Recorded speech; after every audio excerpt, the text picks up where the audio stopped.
ഒരു തറിയുടെ താളം നമ്മൾ കേൾക്കുന്നില്ലേ? ബാലരാമപുരത്താണ് നമ്മൾ പോയത്. ബാലരാമപുരത്തിൻ്റെ പരിസരത്ത് പയറ്റുവിള എന്ന് പറയുന്ന സ്ഥലം കൈത്തറിയുടെ ഒരു കേന്ദ്രമാണ്. പരമ്പരാഗതമായ കൈത്തറി നെയ്ത്താണ് ഇപ്പോൾ ഇവിടെ നടന്നുകൊണ്ടിരിക്കുന്നത്. നമുക്കിവിടെ ഇതൊന്ന് കാണാം. ഇപ്പോൾ ഒരു നമസ്കാരം ചേട്ടാ, പേരെന്തായിരുന്നു? പേര് സുരേന്ദ്രൻ. ഇത് സാരിയാണ് നെയ്യുന്നത്? സാരിയാണ് നെയ്യുന്നത്. ഇത് നമ്മുടെ പരമ്പരാഗത തിരുവിതാംകൂർ പാരമ്പര്യത്തിൽപ്പെട്ട നെയ്ത്ത് രീതിയാണ്.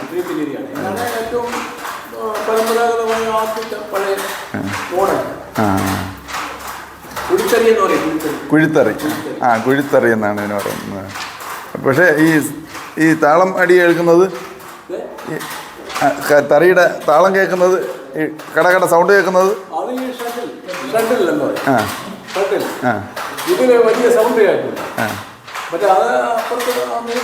അതെ. അതെ.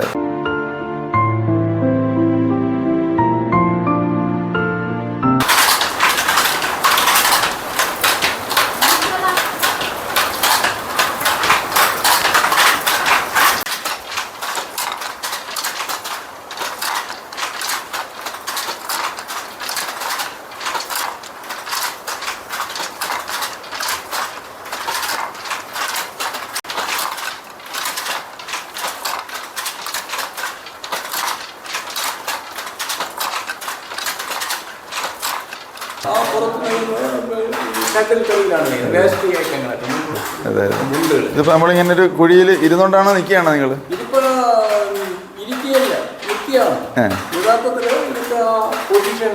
അനുസരിച്ച് നിൽക്കുകയാണ്. നമ്മൾ എന്ന് പറയില്ല, അകത്തുള്ള അതൊക്കെ ഇതിനെ പ്രസിദ്ധീകരിക്കട്ടെ. അപ്പോൾ ഇതിങ്ങനെ ക്ലാസ് ചെയ്ത് ഇങ്ങനെ ചവിട്ടി ഓരോ ക്ലാസ്സിൻ്റെയും ഓരോ ഇഴ കൂടെ എനിക്കറിയാം. അപ്പോൾ ഒന്ന് ചെയ്താൽ നോക്കുക. ഇത് ഡിസൈൻ എടുക്കുകയാണ്. ഇപ്പോൾ ഡിസൈനാണ് ചെയ്തോണ്ടിരിക്കുന്നത്. അത് കുറച്ച് സമയം എടുക്കും. ആ ഡിസൈനിലുള്ള കസവ് അതിനകത്ത് പ്രവർത്തിച്ച് നമ്മളിപ്പോൾ സാധാരണ രീതിയിൽ ഒരു കൂട അത് ഒടുങ്ങി പോരും. ഇതാണ് നെയ്യേണ്ട താരി. ഇത് നമ്മൾ ഈ നൂലെവിടെ നിന്ന് ഇട്ടത്? ഇത് ഈ നൂല് നമ്മൾ വിലയ്ക്ക് വാങ്ങിയിട്ട്. അതായത് ഈ നൂല് ഉണ്ടാക്കുന്നത് ഈ കോട്ടൺ പഞ്ഞിയിലാണ്. പഞ്ഞിയിലാണ് ഈ നൂല് ഉണ്ടാക്കുന്നത്. ഇതിൽ യാതൊരു പോളിസ്റ്റർ മറ്റൊന്നും ചേരുന്നില്ല. യഥാർത്ഥത്തിൽ കോട്ടൺ. ഇത് തുടങ്ങിയിട്ട് ഇത് പിന്നെ മെഷീനിൽ നൂലായിട്ട് ഈ പഞ്ഞിയെ നൂലായിട്ട് മാറ്റിയതിന് ശേഷമാണ് നമുക്ക് വരുന്നത്. അതിനെ കൊണ്ടുവന്ന് നമ്മൾ പാകപ്പെടുത്തിയാണ് ഈ പാവാക്കിയതിന് ശേഷം ഇതുപോലെ ഈ തുണി നെയ്യുന്നതിന് വേണ്ടി ഈ ഉപകരണങ്ങൾ. ഇതിപ്പോൾ ഈ തെങ്ങിൻ്റെ തടിയിലാണ് ഇത് പലാപ്പടി എന്ന് പറയും. പലാപ്പടി എന്ന് പറയുമ്പോൾ ഈ അച്ച് ഇതിനകത്തൂടെയാണ് ഈ നൂല് ക്ലാസ് ചെയ്ത് ഇങ്ങനെ ഈ കാണുന്ന നൂല് വേണ്ടത്. ഈ നൂലിനെ അതിൻ്റെ ശരാശരി എണ്ണം കണക്കാക്കി കോർത്ത് വെച്ചിട്ട് അതിൽ നമ്മളിപ്പോൾ ഈ ചവിട്ടി അതേപോലെ തന്നെ ഈ വരുന്ന നൂല് പോലെ നമ്മൾ ചവിട്ടി എറിയുമ്പോൾ ഇത് തുണിയായിട്ട് അളഞ്ഞ് കിട്ടും. ഈ പ്രോസസ്സ് കിട്ടും. അതല്ലെന്നുണ്ടെങ്കിൽ ആ പ്രോസസ്സ് കിട്ടില്ല. ഇതേപോലെ ഇങ്ങനെ നിൽക്കും. അപ്പോൾ ഇതിനെ കവർ ചെയ്ത് നമ്മൾ ഊട എന്ന് പറയും. ഊട ഈ ഊട എറിഞ്ഞിട്ട് നമ്മൾ ഈ അച്ചെന്ന് പറയുമ്പോൾ ഇത് ക്രമത്തിൽ നിൽക്കാൻ വേണ്ടിയാണ്.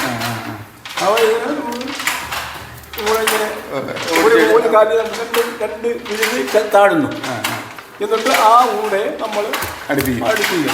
അടുത്ത് തിരിച്ചതുപോലെ ഈ ഇടത് കാലി ചവിട്ടിയിട്ട് ഇതുപോലെ അങ്ങോട്ട് എറിയുമ്പോൾ വീണ്ടുമാവും. അതിപ്പോൾ ഈ ഡിസി എടുത്തുകൊണ്ടിരിക്കുമ്പോൾ അത്ര പെട്ടെന്ന് പറ്റും. ഡിസി തീർന്നതിന് ശേഷമേ അത് പാസ്സായി പോകും. അപ്പോൾ അല്ലെങ്കിൽ ഇതിൻ്റെ പാട്ട് കാരണം വെച്ചാൽ അതിൽ വലിയ കസവെന്ന് പറയുമ്പോൾ കസവ് എന്ന് പറഞ്ഞാൽ ഈ സൂറത്ത് എന്ന സ്ഥലത്ത് ആണ് ഇതിൻ്റെ കൂടുതൽ ഉത്പാദിപ്പിക്കേണ്ടത്. സൂറത്ത് അവിടെ ഇത് കസവ് എന്ന് പറയുമ്പോൾ നമ്മൾ ഫിയർ കസവുണ്ട്, ആഫിയം കസവുണ്ട്. ഫിയർ കസവ് എന്ന് പറയുമ്പോൾ ഫിയർ എന്ന് പറയുമ്പോൾ നമ്മൾ സ്വർണ്ണ ക്ലിറ്റ് കൊടുക്കുകയാണ്. ഈ പട്ട് നൂലിൽ സ്വർണ്ണ ക്ലിറ്റ് അവർ അതിൻ്റേതായ പ്രോസസ്സ് ചെയ്ത് ചേർക്കുകയാണ്. ഇത് ആഫിയൻ്റെ ആണെങ്കിൽ അതേപോലെ പട്ടിൽ അതിന് ചെമ്പാണ് സ്വർണ്ണത്തിന് വരെ ചെമ്പാണ്. അപ്പോൾ അതിനുള്ള വില ആണ്, വില കുറഞ്ഞ കൂടിയൊക്കെ ആയിരിക്കും. ഈ ചെമ്പിനുള്ളത് വില കുറയും. അതാണ് ആഫിയൻ എന്ന് പറയും. ഹോഫ അതേപോലെ ഫിയർ എന്ന് പറയുന്നത് പിന്നെ ഗോൾഡൻ കസവാണ്. അപ്പോൾ അതിന് വില കൂടുതലാണ്. അപ്പോൾ അത് ഇന്നത്തെ കാലഘട്ടത്തിൽ ഇത് കണ്ടിരുന്നാൽ പിന്നെ ഇയാളാണെന്ന് തിരിച്ചറിയാൻ സാധിക്കും. രണ്ടും ഒരുപോലെ ഇരിക്കും. അവൻ വില വരുമ്പോഴാണ് അതിൻ്റെ കാര്യം മനസ്സിലാക്കുക. ഇതിപ്പോൾ ഈ ആഫിയൻ ഉണ്ടാക്കി കൊടുക്കുന്നതിൻ്റെ ഒരു 3 ഇരട്ടിയുടെ വിലയായിരിക്കും കസവിൻ്റെ വില. ഇത് തുണിയിലല്ല, ഈ കസവ് ഏതെല്ലാം ഭാഗത്ത് വരുന്നു അതിൻ്റേതായ തുക കണക്കാക്കും. ഇപ്പോൾ ഒരു സാരി നമ്മൾ കൊടുക്കുമ്പോൾ തന്നെ ഇതിനകത്തുള്ള ഓരോ ഊടയ്ക്കും കണക്കാക്കി, ഓരോ ഊടയും ഇതിൽ കയറിയിട്ടുള്ള കസവും പിന്നെ ഇതിൻ്റെ ഡിസൈൻ ജോലി എല്ലാം കറക്റ്റ് ചെയ്തിട്ടാണ് അതിന് വിലയുണ്ട്. അപ്പോൾ നമ്മളിവിടെ ഉത്പാദിപ്പിച്ച് കൊടുക്കുന്ന തറി വിലയെന്ന് പറയും. നമ്മൾ നെയ്തെടുക്കുന്ന അതേ വില. ഇതിൽ സാധനത്തിൻ്റെ വിലയായിട്ടുണ്ട്, കൂലി എന്തായിട്ടുണ്ട്. അപ്പോൾ അതും ചേർത്തുള്ള വലിയ ലാഭമില്ലാതെ കൊടുക്കണം. നമ്മൾ ഇതിന് വാങ്ങിക്കഴിയുമ്പോൾ നമ്മൾ കടയിലാണ്, ഏതെങ്കിലും മറ്റേ കടയിലാണ് നമ്മൾ പിന്നെ കമ്പോളങ്ങളിൽ ആണ് വിൽപ്പന നടക്കുന്നത്. അതേപോലെ നേരിട്ട് വന്നവർക്ക് ഈ വിലയ്ക്ക് വാങ്ങിക്കൊണ്ടു ഇവിടുത്തെ വിലയ്ക്ക് വാങ്ങിക്കൊണ്ട് പോകാം. അതിപ്പോൾ ഒരു വില വിൽപ്പന പാർട്ടി വന്നിരുന്നാൽ ഈ വിലയ്ക്കാണ് നമ്മൾ കൊടുക്കണം. അപ്പോൾ അവർക്ക് ഇതിൻ്റെ ലാഭം കൂടെ ഇട്ട് വരുമ്പോൾ ഈ ഇവിടെ വന്ന് വാങ്ങുന്നവർക്ക് ഈ അന്തരം മനസ്സിലാക്കുമ്പോൾ നേരിട്ട് വരും. അവർ പലരും പ്രചരിപ്പിക്കും, ഇവിടെ നേരിട്ട് പോയാൽ നമുക്ക് വില കുറച്ച് വാങ്ങാം എന്ന് നമുക്ക് മനസ്സിലാകും. അപ്പം ഇവിടെ തറി വിലയ്ക്കുള്ള സാധനം കിട്ടും. ഒരു സാരിയൊക്കെ ഇതുപോലെ നെയ്തെടുക്കാൻ എത്ര സമയം വേണ്ടി വരും? ഈ സാരി എന്ന് പറയുമ്പോൾ നമ്മൾ ഈ ഡിസൈൻ ഏതാണോ ഡിസൈൻ എന്ന് പറഞ്ഞാൽ ഈ പറയുന്നത് ഇതിനകത്ത് അവസാനം തീരാനുള്ള ഭാഗത്തിരുന്നതാണ്. അപ്പം മുന്തിക്ക് ഇനിയൊന്നും വ്യത്യസ്തമായ രീതികളിലുള്ള അറേഞ്ച്മെൻറ്റാണ് ഇതിനെ ചെയ്തിരിക്കുന്നത്. അത് കഴിഞ്ഞ് പോയിരിക്കുകയാണ്, അതിപ്പോൾ തിരുത്തെടുക്കാൻ പറ്റില്ല. അപ്പോൾ ആ രീതിയിൽ ഏത് ഡിസൈനാണോ അതിൻ്റെ രീതിയിലുള്ള വർക്കാണ്. അപ്പോൾ ഇത് പീസ് വർക്ക് പോലെയാണ് നമ്മൾ വർക്ക് ചെയ്യുന്നത്. അപ്പോൾ അതിന് പ്രത്യേകിച്ച് ഇത്ര ദിവസം കൊണ്ട് തീരും എന്ന് പറയാൻ പറ്റും.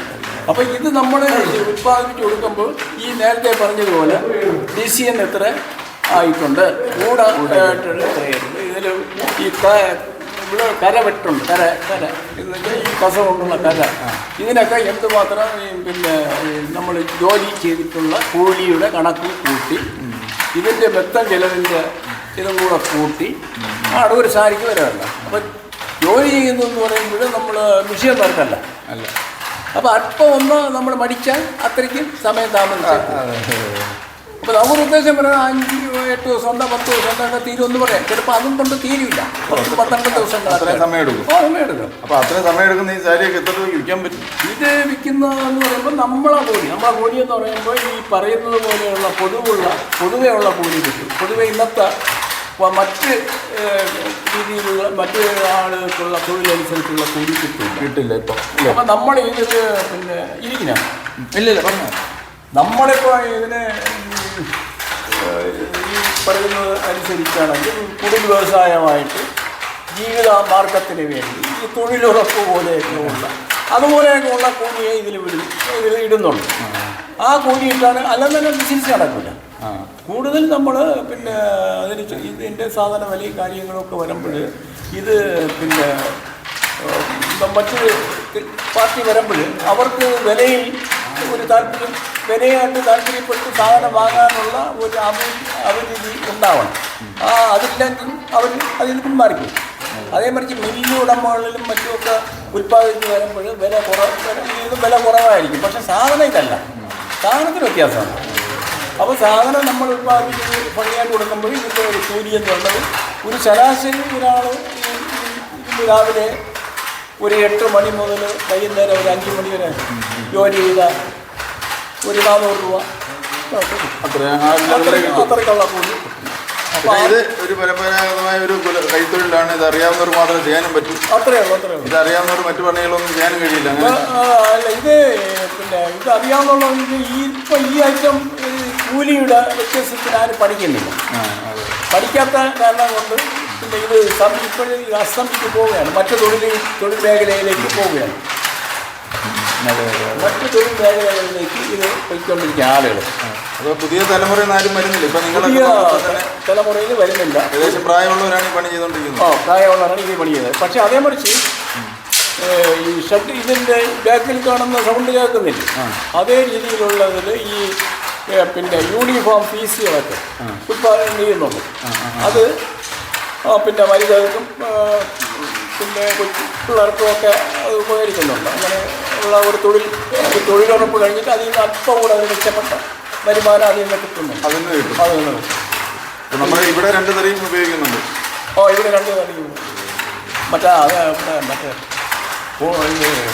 യൂണിഫോമിൻ്റെ ഇവിടെ ഇല്ല. യൂണിഫോമിൻ്റെ ഉണ്ട്. നമ്മൾ ഈ ഇതിനകത്ത് ഓരോരുത്തർ ജോലി ചെയ്യുന്നവരുടെയാണ് ഇതല്ല. ഒരാളിന് ജോലി ചെയ്യത്തക്ക അറിയാം. ഇത് ഒരാളിന് മാത്രം ഇതിൻ്റെ അവരുടെ കൈ ഒതുക്കമായിട്ട് ഇത്രയും 49 ഇഞ്ച് വീതിയിൽ ഉള്ള ഒരു ഐറ്റമാണ് ഇത്. ഇത് 50 ഇഞ്ചും ഉള്ള കറികളും ഉണ്ട്. സ്വപ്പം വീതിയുണ്ട്, സ്വപ്പം വീതി കുറഞ്ഞത്. ഇതൊക്കെ ഈ നമ്മൾ സെറ്റ് കൊണ്ടിന് ഉപയോഗിക്കുമ്പോൾ 48 ഇഞ്ച് ആണ് വീതി ഉപയോഗിക്കുന്നത്. അതേമറിച്ച് അതിൻ്റെ നേരിയതിന് ഉപയോഗിക്കുമ്പോൾ 44 ഇഞ്ച് 4 ഇഞ്ച് വീണ്ടും കുറഞ്ഞിരിക്കും. ശരി. അതാണ് ആ തോളി ചുറ്റുന്ന സമയത്ത് അല്ലെങ്കിൽ അത് കൂടുതൽ ഒരു പ്ലേറ്റ് കൂടിപ്പോകും. ഇതിൽ തന്നെ നെയ്തെടുക്കാം. അപ്പോൾ അതിന് നെയ്തെടുത്താൽ ഒരു പ്ലേറ്റ് കുറച്ചിടാം. അത് കറക്റ്റായിട്ട്. അപ്പോൾ അതിനുള്ള വ്യത്യസ്തത്തിന് സാരിക്ക് 48-49 ഇഞ്ചൊക്കെ സാരിക്ക് കൊടുക്കും. വേസ്റ്റിക്ക് 52 ഇഞ്ച് കൊടുക്കും. ഒരു 50-55 അത് ഷർട്ടിൻ്റെ നെയ്യും. നമ്മൾ ഇപ്പോൾ ചിങ്ങമാസം ഒക്കെ ആകുമ്പോഴാണ് ഈ കസവ് സാരിക്കും കസവ് മുണ്ടിനും ഒക്കെ ഉപയോഗം കൂടുതൽ വരുന്നത്. ഈ വർഷത്തിനെ സംബന്ധിച്ച് ചിങ്ങമൊന്നുള്ളതല്ല. ആദ്യം മുതൽ ഈ ആളുകൾ കഴിഞ്ഞ ഓണം മുതൽ ഇതിന് വലിയ മുടക്കമില്ലാത്ത രീതിയിൽ ബിസിനസ്സും തൊഴിലാളികൾക്ക് തൊഴിലും കിട്ടുന്നുണ്ട്, സാധനം ചിലവായി പോകുന്നുണ്ട്. അങ്ങനെ ഈ പരമ്പരാഗത വ്യവസായത്തിനുള്ള അഭിരുചി അനുസരിച്ച് ആളുകൾ കൂടുതൽ വരുന്നുണ്ട്. കാരണം ഇപ്പോൾ നേരിട്ട് വരാൻ തുടങ്ങിയത് മുതലാണ് ഈ നമുക്ക് ഈ ബിസിനസ് ഇവിടെ അല്ലെ തൊഴിൽ അപ്പോൾ വർധനം മെച്ചപ്പെട്ടു. പിന്നെ ഒരുപാട് ഇപ്പം ഈ ഡിസൈനർ സാരികളൊക്കെ വിൽക്കുന്ന പലരും ഇത്തരം സംഭവങ്ങൾ വന്ന് എടുക്കാറുണ്ട്. അവർ ഡിസൈൻ വന്ന് ഡിസൈൻ വന്ന് പറഞ്ഞിട്ട് നമ്മളെ കൊണ്ട് ചെയ്യിപ്പിക്കാറുണ്ട്. ഇപ്പം അത്തരത്തിലുള്ളൊരു മേഖല ആ രീതിയിൽ തൊഴിൽപരമായി കുറച്ച് തരികളെ ഉള്ളൂ എങ്കിലും തൊഴിൽ മേഖലയായിട്ട് ഇന്ന് ചെയ്തുകൊണ്ടിരിക്കുന്നവർക്ക് പിന്നെ മുടക്കമില്ലാത്ത തൊഴിൽ കിട്ടുന്നുണ്ട്.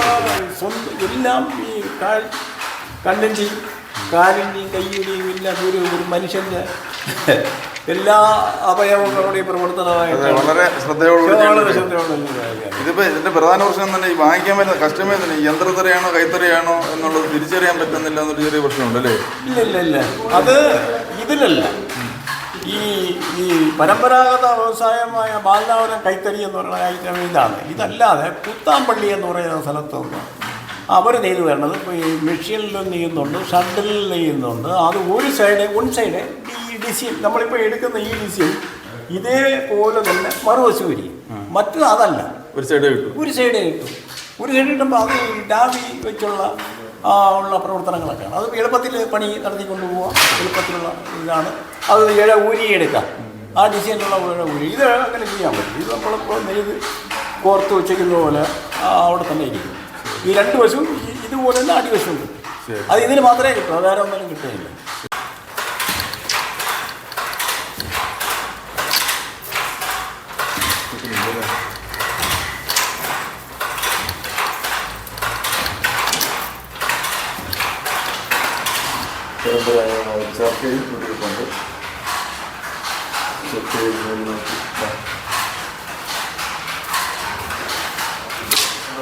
നീളത്തിൽ ഇങ്ങനെ ഇരിക്കുന്നത് മറ്റൊക്കെ എത്ര ഒരു സാരിയുടെ നീളം വരുന്നത്? 5.5 മീറ്റർ. എങ്ങനെ ഇരിക്കും? നാളെ ആരെങ്കിലും നല്ല വനിതകളുണ്ടെന്ന് ഒരു സാരിയായി മാറേണ്ട ഒരു സംഭവത്തിൻ്റെ ആദ്യ രൂപമാണത്. ആദിമ രൂപം സാരി. ഇതൊരു അധ്വാനമുള്ള ഒരു മാജിക്കൽ ജോലിയാണ്. 15 വയസ്സ് വരെ ഈ പണി തന്നെ.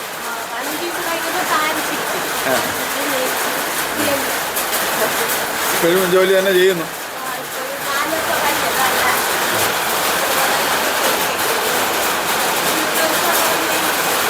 അങ്ങനെ കിട്ടുകൊണ്ടാണ് ജോലി ചെയ്യുന്നത്.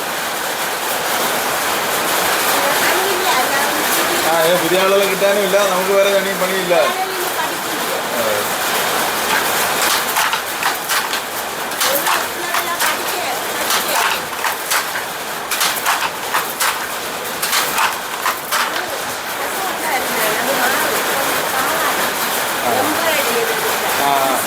പാവാണ്.